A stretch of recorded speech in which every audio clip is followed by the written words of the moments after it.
Finally, we have arrived at our black soldier fly facility with a load of unprocessed organic waste. Wondering where we sourced it from? Check out our previous video on organic waste sourcing. Similarly to how you would buy food and prepare a good meal for yourself, the waste has to be prepared into a form that is suitable as feed for the black soldier fly larvae. My name is Tenywa, an expert and trainer in black soldier fly farming. And today, you are going to learn the steps in which you can process organic waste, store it as feed for the black soldier fly larvae.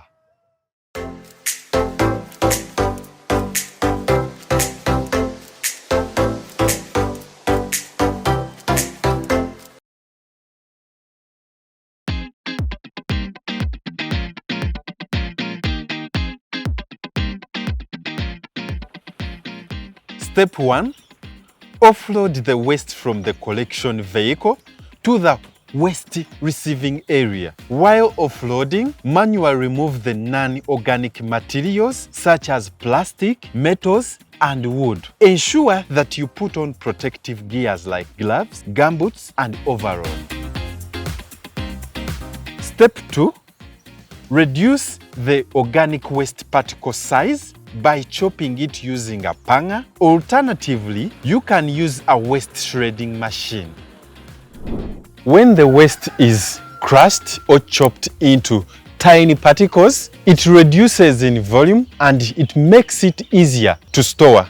Additionally, the crushed or chopped waste is easier for the larvae to eat and absorb all the nutrients. But also, the black soldier fly farmer is assured of producing a high quality fine frass at the end of the production process.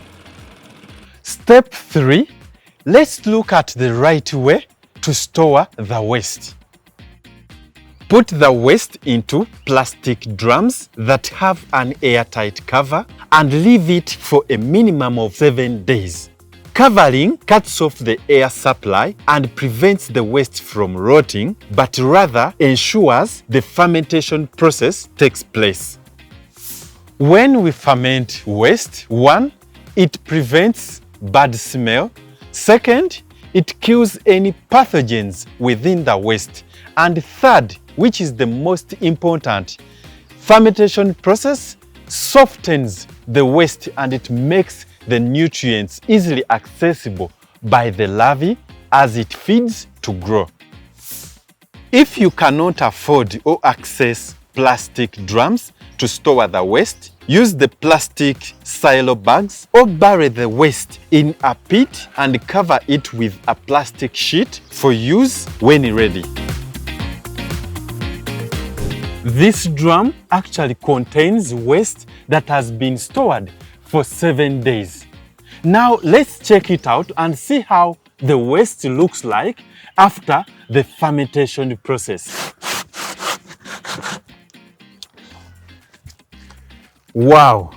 Look at this waste. It looks fresh, it has that ferment smell, and it is very soft. It is ready for the larvae to consume it. Thank you very much for completing this module of our video series on black soldier fly farming. In our next video, we are going to look at how to introduce the fermented waste to the black soldier fly larva, but also we shall dive deeper into larva rearing. Do you need help to set up a black soldier fly farm? Reach out and we are ready to get you started. See you in the next video. Bye bye.